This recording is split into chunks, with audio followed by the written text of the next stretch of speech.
Welcome to Extreme Rules 2022. A very different feeling show. I think that might be the title. Different Feeling Show. I think that would be the best title for this. I'm not going to kiss anybody's ass. I'm not going to say this was the most incredible Extreme Rules. No. I'm going to give it to you honestly before I even do the review itself. If you watch this show, it'll feel like an Extreme Rules show. The matches were okay, and we got a good surprise at the end. That's what we got. But this is the most important thing. Taking away from the surprise at the end of Bray Wyatt, was this show different? Yes. Now, I will not tell you that it's perfect. Wasn't. Because there's some certain things I feel like it didn't need to be there. But I will say that it wasn't bad. Honestly, it wasn't. Opening. We didn't get any matches on the kickoff. I didn't see any. I did look later on YouTube just to make sure because I almost forgot. And I did take a look to see at any time were there any matches so I could do a review of it. I didn't see any. Now, if there was one, I missed it. But I don't think there was. So that was different. I believe the best match of the entire show was the opening. That was a 6-man Derby Brook match. I'm going to tell you this. I didn't know if that match was going to be good because I did understand that Sheamus did not win the Intercontinental title yesterday. He didn't win it on Friday. Since I did Bound for Glory, And I kind of hope you'll watch my Bound for Glory review. I didn't do a review of the show. I didn't do Rampage and I didn't do SmackDown. I did Bound for Glory, so I did not see their match. So I don't know exactly what happened until they showed what happened on the show. So seeing that Sheamus lost due to cheating, you knew he was going to get back at it. But you wondered how the match, this Derby Brook match, was going to go. Was it going to be well constructed? Will they set it up to make Sheamus look good? And it was. This Derby Brook, this match was the best for me personally. It was. Everything else was good, but I felt like this was the best because of how the story of Imperium versus the Brawling Brutes have taken on a life of their own. They are so over, and so is Imperium. People can't stand and despise an Austrian, a German, and a Italian going up against 2 Irishmen and a Brit. I kind of wish that, let's be honest, wouldn't it have been good that the Brawling Brutes did have Drew McIntyre with them. So you have 1 Scot, 2 Irishmen, and a Brute and a Brit. I believe that Holland is British, and I know that Pete Dunne and Sheamus are Irish, and it would be nice to have a Scotsman there. The Brawling Brutes being all 4 of them actually would be something interesting. That's just me. So this was an extremely good match. It was very violent, and I got a question for you guys. Now, it's been a while since we had the Clash at the Castle. Sheamus has a scar right here that looks like it has not healed.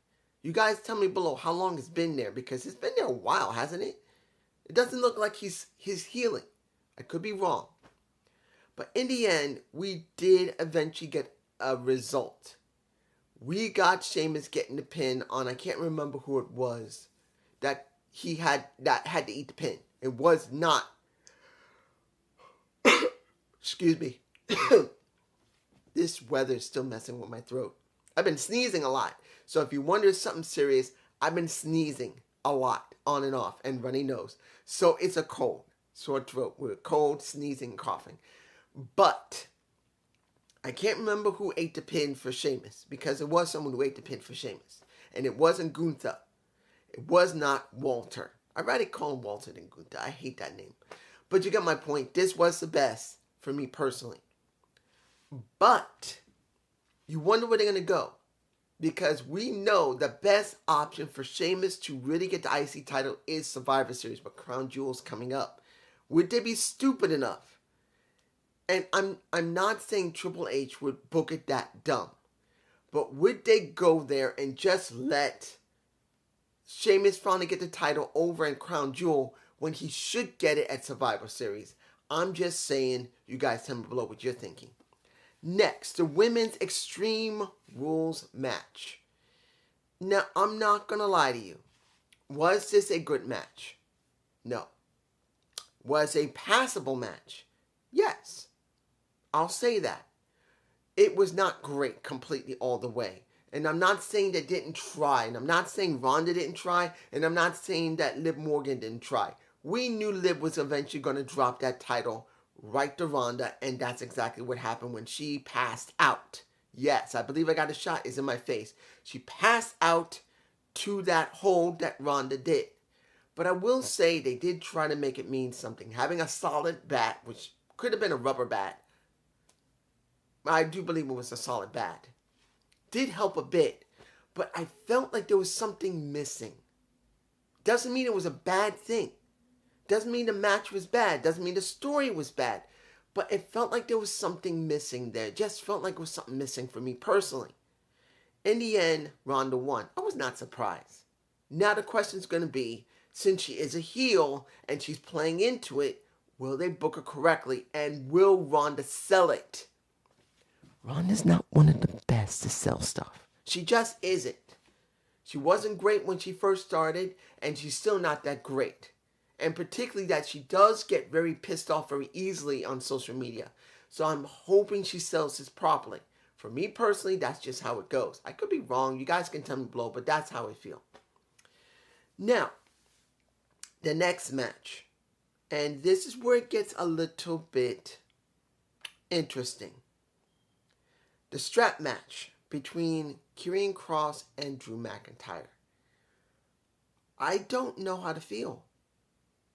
I don't know. It wasn't a bad strap match. Honestly, wasn't.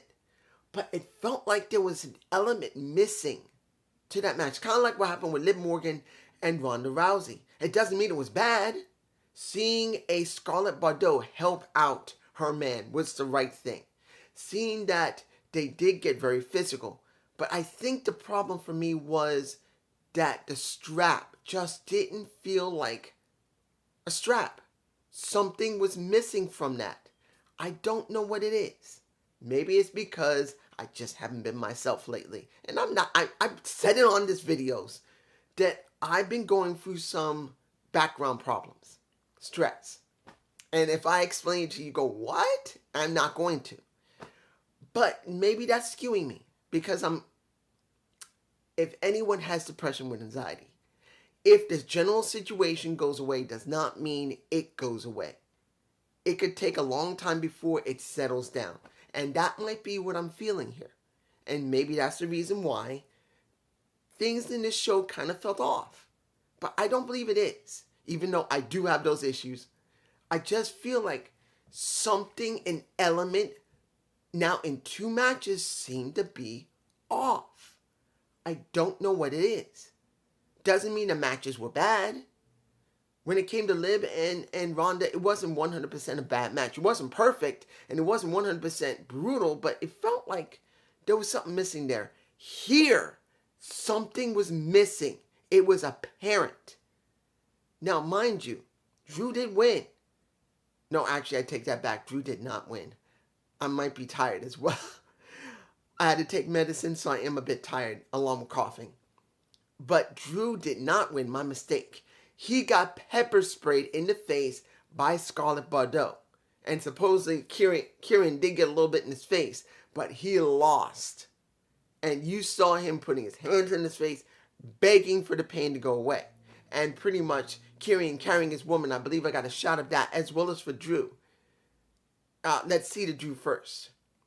Then you see Karrion. I don't know what Karrion holding his woman above and saying, this is what you wanted. Your time was up. This is what you wanted. This is what you wanted. Now the question is, and I'm glad to see Karrion Kross had won, where they're going to go with him.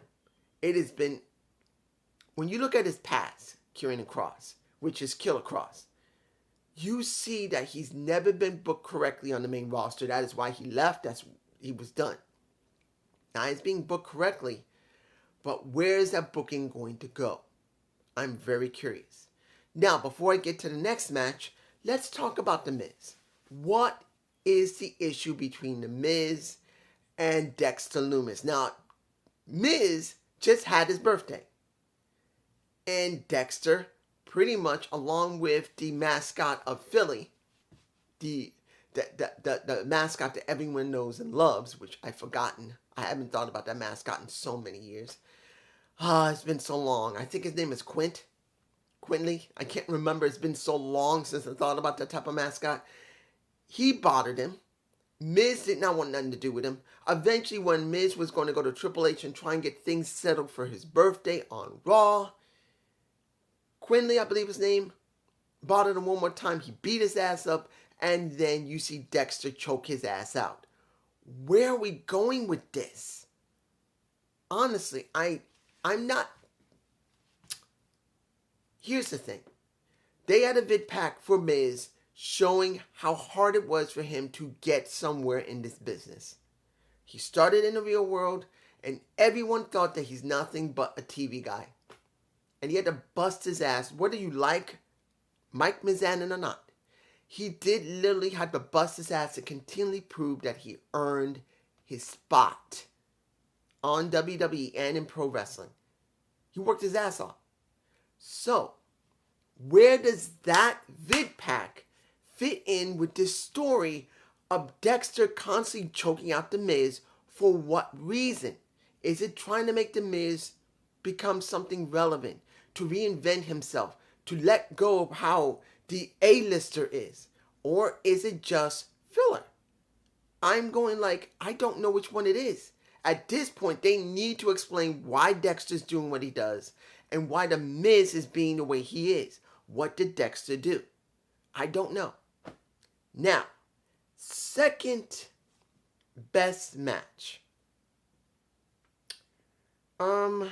Was not this match.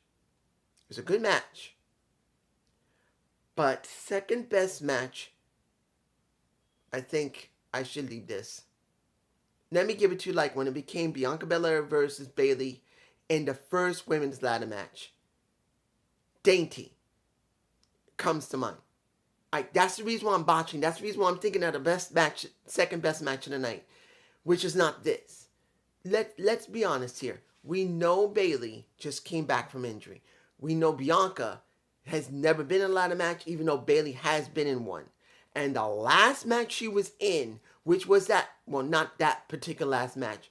When she was in the ladder match, that ladder match wasn't exactly the best ladder match you could see with her and everybody else. It was not a great ladder match. So you got Bayley, who has been in a ladder match, which wasn't a very great one. And Bianca, who's never been in a ladder match, but has such great talent and ability thrown together, you wonder if it's going to work out. And let me give it to you like this. The very beginning seemed very, very gingerly. I'm botching here because I don't want to sound like I hated the match when I didn't. It was an okay ladder match. Being that it was a women's ladder match makes it so important to them that they want to do representation. I'm sorry. I don't want representation. They didn't need to say, well, this is a first ladder match. Make it so apparent. We already had women with ladder matches. Yes, you can mention it once, but making it so important. And you got two women where one of them has been in a ladder match that wasn't that great. And another one who's never been in a ladder match at all before, you put them in this ladder match and they felt like they were kind of being very nervous about it. They were nervous. So when you see this match, Bayley acted really out of sorts. At one point, she broke off the not the rungs, but the holders for one of the ladders. Didn't hit Bianca with it. She just tried to stick her inside of it. And then after she missed, she looked awkward like, what the hell am I supposed to do next? This match felt very another off. Maybe that's the best way to say it. Like, it's like Bayley didn't know what to do at one point. And even Corey Graves, and I gotta say this, knowing now that Corey Graves and Michael Cole are now permanently going to be doing all pay-per-views, I don't feel comfortable with that. I like to see them switch out periodically, but that's just me. But when you see this match, you hear Corey says, it's kind of strange. You can see Bayley seems not sure what to do because there's so many options. There's a little more than that. Bayley didn't seem exactly how to do things, more than what to do. And that kind of hurt the match a little bit. In the end, we did get Damage Control coming out trying to save her. It didn't work. And in the end, Bianca kept her title. Am I surprised? No. This is a minor pay-per-view. There's no way she was going to switch. I just didn't see it. Now, when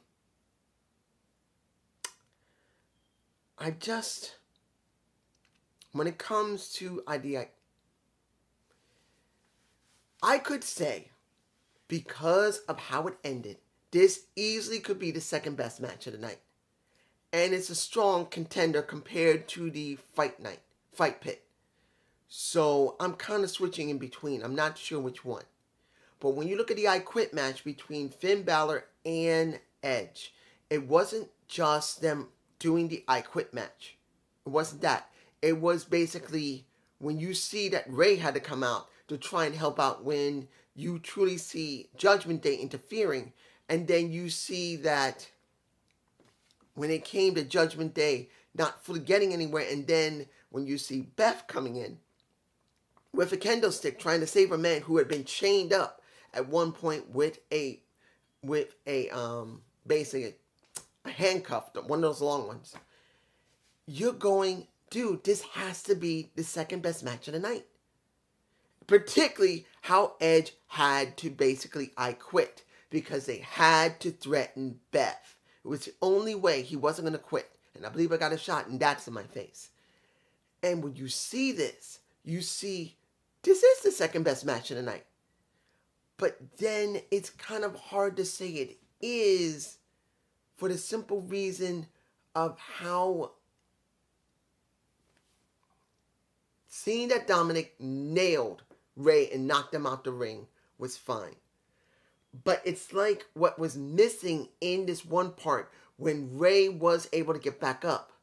I wanted to see him just ball his fist back and literally was ready to strike, but just couldn't do it. That is what I think is missing, the last missing element of this entire feud.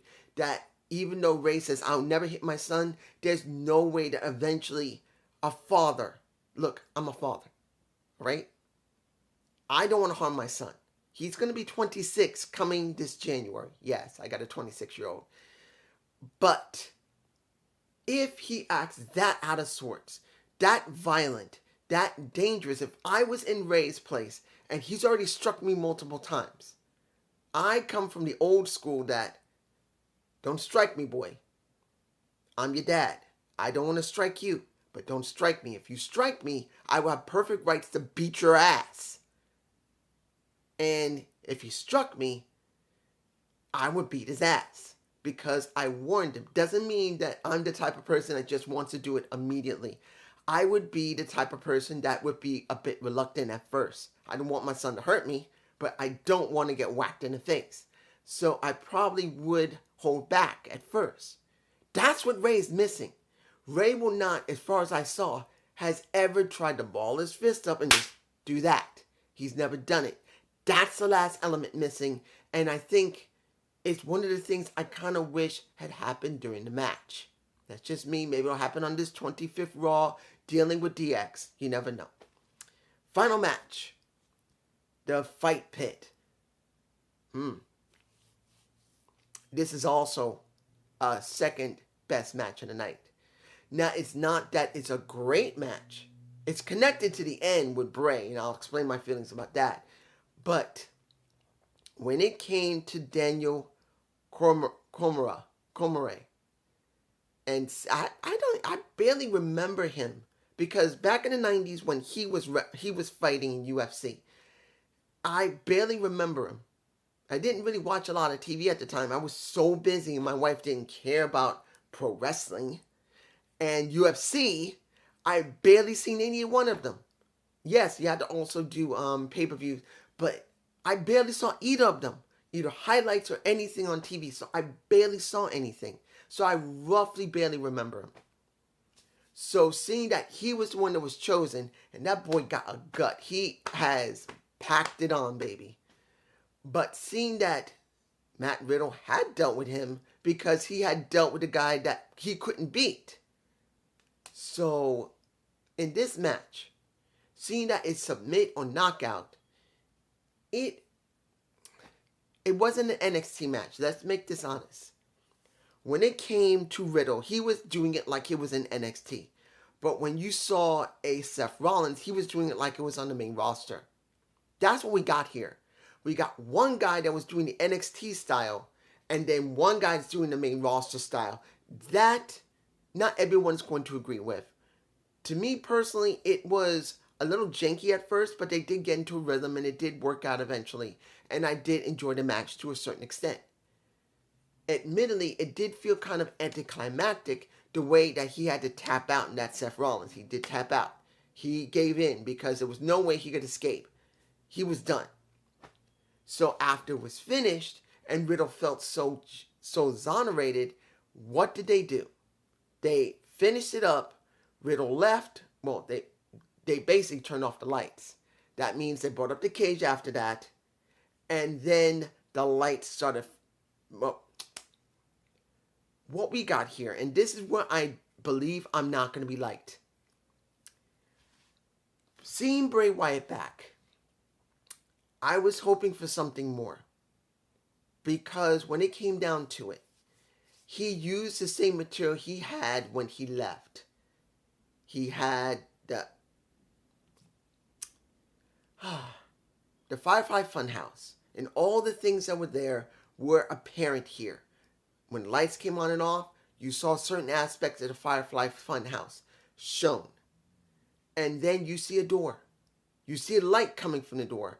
And then you see Bray Wyatt come through with his lantern. Everyone went ape shit, which they should because we still love Bray Wyatt. And then he blew out the candle in the light lantern. You see I'm botching because I'm trying not to... no. I'm going to say it as it is. I don't know why he did that. I don't know why he went for the same stick. Honestly, me personally, it felt like a rehash of what he had before he left. And many people are going to be happy about that. I'm not. I want to see something new from Bray. I did not want to see him do the same old stick. Basically, that's what it feels like to me. Now, mind you, I do believe that he's going to remix that stick and make it feel a lot more organic. And that will probably sell it for me eventually.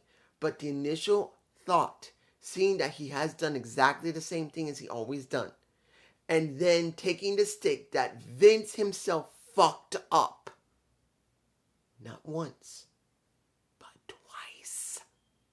I know I can go further than that because he's been fucked up 4 or 5 times. But twice, he got screwed up. Once with Alexa Bliss, and then again after that with Alexa Bliss, where he was put on fire. And then screwed over with Seth Rollins in Hell in a Cell. That, you can also add that in. But you get my point. I feel like he could have done something different.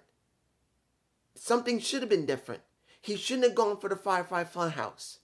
Yes, he come out like he normally does as the Eater of Worlds. The music, basically, sort of a music himself saying, you got the whole world in your hand, or I got the whole world in his hand. I can't remember which one. But the point is, that could have still been done. But I still believe there should have been something different. Seeing the mask, seeing most of the Firefly Funhouse to almost all of the set, I don't agree with it. I'm turned off to that set because of what Vince did to it. Now, everybody else will be fine with it. I'm not. I really want him to do something different. And like I said earlier, he's going to remix it. Take the best elements that still worked, and he's going to try and make something new, I believe. And he'll probably sell it. And probably will win me back over. But as it stands right now, I'm not like everybody else. Vince turned me off to that shit because of Alexa Bliss and how badly booked Bray was. And I wish that he had done something different. But that's just me. So this show was Something different. I think that would be the title. Instead of this show was something different, no, this show was different. Yeah. Peace.